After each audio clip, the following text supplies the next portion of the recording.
I know. I'm so sorry. I am dreadfully sorry, guys. I really am. I know I keep telling you guys that I'm going to get better and I really want to put out more content, which I really, really do, but then life gets in the way, and then guess what happens? Oh, 3 months go by and you put nothing out. I mean, it's absolutely ridiculous. Oh, shit! It's only been a couple weeks! That is fantastic. Let's have a drink. That's a celebratory drink. That's, Oh, hold on a second. Oh, crap. I know that I put one... I knew I had one here last night. Where did I put it? Oh, found it. It was on the ground. It's on the ground. No hair, no bugs. I think we're good. Cheers. Cheers. Good job, Zach.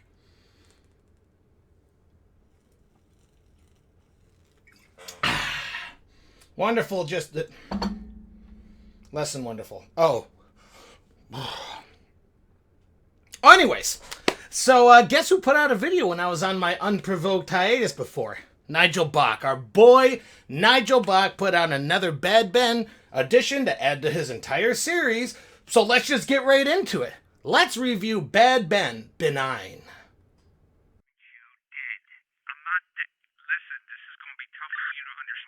So, we start out this movie with the ending of Bad Ben Pandemic, where Tom gets shot by a couple... agents? Police? Whatever. He's getting shot at and he's running away from his attackers because, hey, fuck you. It's Tom Riley. It takes a lot more than bullets to stop him. He makes it to his house when he realizes, uh-oh, he's locked out. But don't you worry, ladies and gentlemen, because Tom is going to find the smallest window that he has and meticulously crawl his way through it and show the entire thing. Ah, what a classic. I miss these movies. And it is around this time when you start realizing, did Tom forget that he was shot? Or could Nigel not afford any fake blood capsules? Because, boy, he's looking great. Both very good questions, but we don't have really time to answer them because we got scares like a cat in his house. And a bunch of cat toys falling from upstairs. I'm terrified. Honestly, it's at least a pretty good visual that indicates someone's in the house now, but the cynical part of me is wondering if you put the cat in the movie because it's scientifically known that it increases the average IMDb rating by at least 1.2%. It's science, guys. You can't deny it. And after leaving the cat alone and only acknowledging that apparently a stray cat's in his house by only petting it, he goes and gets the ghost meter and... Christ, son of a bitch. Starts working on his Three Stooges routine. Sure, I guess. But after that, he walks all throughout the house for any ghostly activity. When did I get a fucking cat? Oh, hello, Common Sense Tom. Welcome to 10 minutes ago. And after determining there is no paranormal activity, and believe me, he makes sure that we know... There's no way, after all these times, this can't be happening again. There's no paranormal activity at all. I know this isn't a ghost. There's nothing spiritual in here. He returns to the kitchen to... eat chips, and just tells whoever broke into his house to, leave at their own convenience. Cool as a cucumber, this guy. As long as he has his delicious nacho cheese Doritos, we got nothing to worry about. Doritos, taste the salt. It would appear, though, that the entity of the house prefers Lay's and launches a knife at him, causing him to run to the other room and... Son of a bitch, that was a fresh bag of chips. Make a joke about the chips. I would call this a poorly timed out joke, but this is Doritos we're talking about. I would be pissed too. Doritos, enjoy the stomach aches. And as many would after a knife is thrown at you by an invisible force and multiple weird things are happening all over your house, you would imagine someone would try to figure out how to exorcise this spirit, right? Not Tom. He sits down and verbally taunts whatever is tormenting him. Man, I miss the times when the supernatural would just beat the shit out of Tom. This is bringing back good memories. But you know what does not bring back good memories? Filler. And I'm a little sad to say this. There is a whole lot of filler in the beginning of this Bad Ben movie. If he's not talking to himself alone in a random room, he's slowly walking through the house in silence, making minuscule comments about what's going on, the stuff that we've already seen, and... Yeah, look, I don't know if it's just been a long time since I've seen a Bad Ben film, but at least the other ones, I remember specifically, I always had a basic level of interest on what's happening. There would be a funny line, or Tom getting his ass beat down, or researching on what's happening all around him, but whatever. This one, it just seems like there's a whole lot of walking around, and then occasionally Tom would run away from something, or run into another thing. Oh, that was a big fucking boy. I'm a big boy too. Well, if I ever start streaming again, I know what my donation sound's going to be. But, not to sound too much like an asshole too early in the review, there is positives to this movie. There is definitely more of an effort to make the effects look a little bit more extravagant. There still are pretty bad ones, but there's also some pretty good ones out there too. There's like a creature that poofs away pretty well, static on the cameras when an eerie boy is around, and another thing which I can't get into right now. Maybe I can kind of hint at it, Tom. No, you just have to trust me. It's pretty impressive in a Bad Ben context, but you're gonna have to wait a little bit longer. So anyway, let's get back to the loose plot and kind of speed things up a little bit. After walking around and talking to the scenery, he goes back to get a camera that he found. My fucking chips are gone. Son of a bitch. Oh man, no, not the chips. How else are you going to reach your recommended sodium limit for the day, Tom? Oh, the humanity! Doritos. Sorry about the diabetes. And after watching one of the so-called monsters leave his house, he goes back to the kitchen to have a pickle, I guess. Is this like an ASMR movie now? Oh, fucking pickles. And he does do some research on which evil presences are in his house. And then he just kind of walks around again. Oh, God, not this again. But there is something kind of interesting. There's a clown outside. No, it's not the clown that fans would know. It's more like a monochromatic jester, and things have always been shifting in the house, and it was like, at this point that I was just so bored that I started to guess what the ending would be. So he doesn't remember a cat, right? But there's a cat in the house. He doesn't remember having dogs, but there's a couple dog beds there that he mentions. The house is constantly moving and changing and shifting, and things are here and then they're not there, and someone makes a brownie and then he eats it. So my theory at this time was when he was shot, in a panic, he ran back to his house, but it wasn't his house. His house is through that small dimensional door that was behind the furnace, you know, in the last movie, and he got shot in that alternate dimension. So, when he's running away from the gunshots and going back to his house, he actually went to a different person's house from this alternate reality, and soon the homeowners are going to come home, and hijinks will begin, and that sounds like a pretty cool concept, right? But that doesn't happen, unfortunately. Anyway, enough of my video theories for now, and let's get back to Tom, who has a knife, and... You know what I'm feeling right now? I'm feeling some big dick energy. Okay, I found my subscription sound effect now. Thanks a lot, Nigel. I'm getting a lot of mileage from these. But Tom is trying to find this jester that's in his house that he thinks is messing with him, and while looking for him, he comes across a book that states how to clear your house of negative entities is to make your house a happy house. And immediately, I got excited.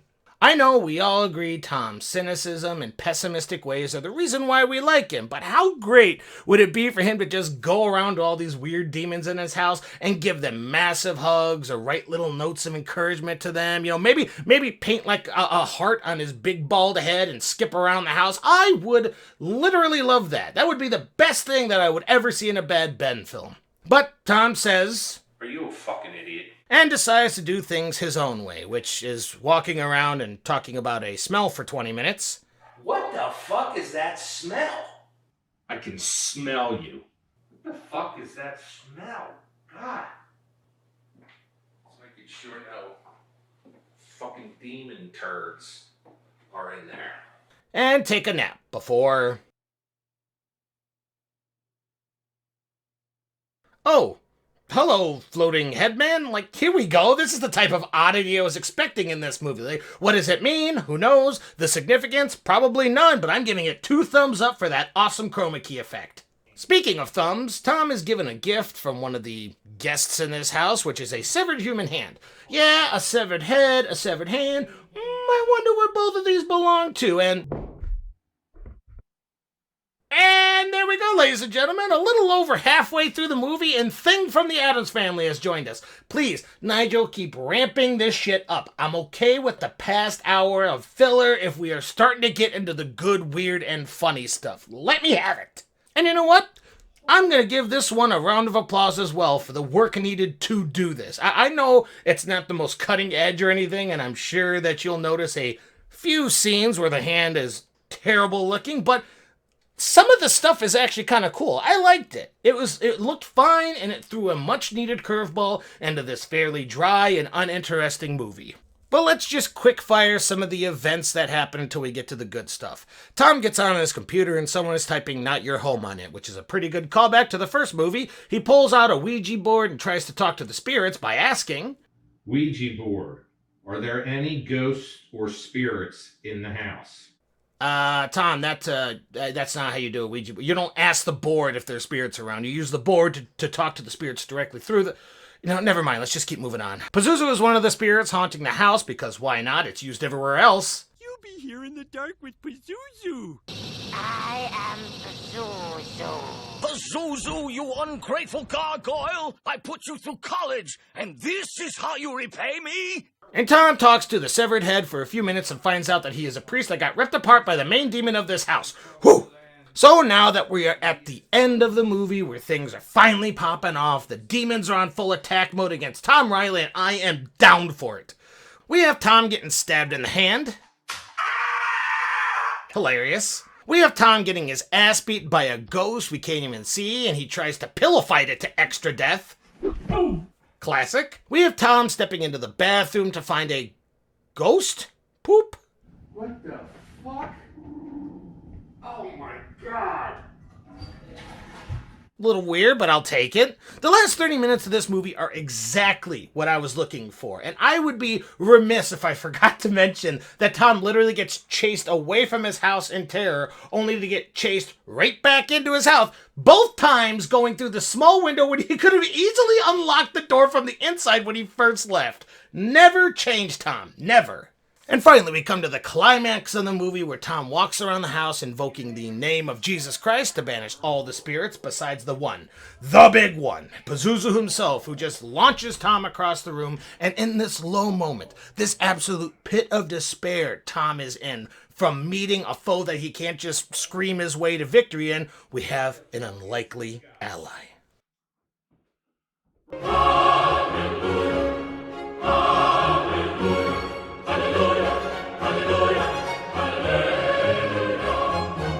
Team of Toms here. We got a team of Toms here to fuck some demon ass up. Yeah!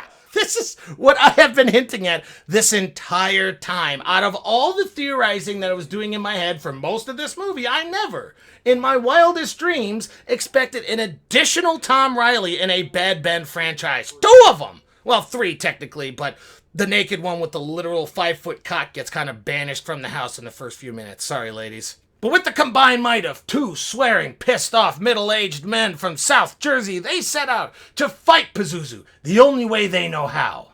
Well, one of them goes out and fights. The other one gets told to just go out and collect all the disassembled parts of the priest and put it in a bag, and then apparently leave the house, and that's all he ever does. But the other one...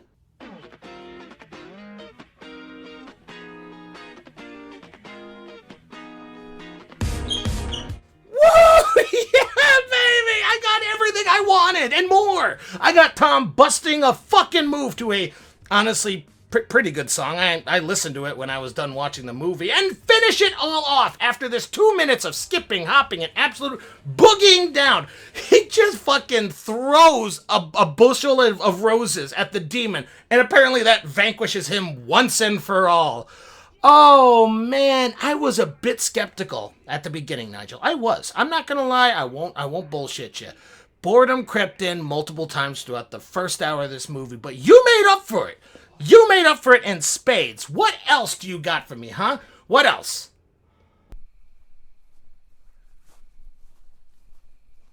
Oh, right. The real twist ending of this movie, which obviously goes into spoiler alert territory. Warning, I am spoiling the ending. You have a few minutes to click off before I wrap up the entire movie. I'm spoiling everything. You're there, you've skipped, because here we go. He actually died at the beginning of the movie from the two dudes who shot him. So the reason that he could see all the monsters and the spirits and the demons and interact with them was because he was dead as well. And if you're not sad enough by that thought, then this happens.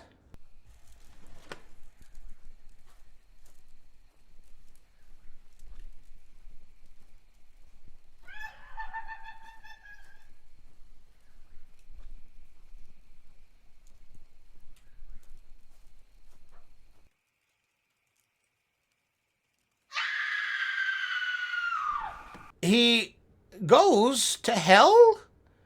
That's not something I really wanted to see at the end of all of this craziness, unless you're, of course, setting up for a Bad Ben 10, Tom defeats Satan. But if this is the last movie of the series, that is one hell of a way to go. I still got it, baby! I still got it! Boy, what a roller coaster. Like I mentioned before, I was worried. I was thinking Nigel needed a new IP after watching most of these movies because it honestly looked like he was out of ideas. Which I'm not against him trying something new. I'm definitely on that side. He has a fan base now. He should branch out and then just put the Bad Ben series, wrap it up, put it up on a shelf and start a new thing. But how wrong I was by that end. If the absolute weird, confusing, and extremely entertaining things that were condensed at the very end were sprinkled throughout the entire movie, it would have been way more enjoyable. I'm not gonna lie, but I am still okay with the masturbation technique. Okay, Nigel, I am. Doing a whole lot of work for a short amount of concentrated fun at the very end. I can deal with that. But for real, I left so much other fun stuff out from this review that happened throughout the entire movie to encourage anyone to watch this. As far as I'm aware, this is the first movie that he's not giving out on free on Amazon Prime, which is how I usually got it. You actually have to pay for this, but it's well worth it. Good job going big, Nigel. I knew you could do it. Thank you all for watching. I hope you enjoyed, and remember, if your house is haunted by an ancient 3,000-year-old demon, just dance the monster away. Cheers.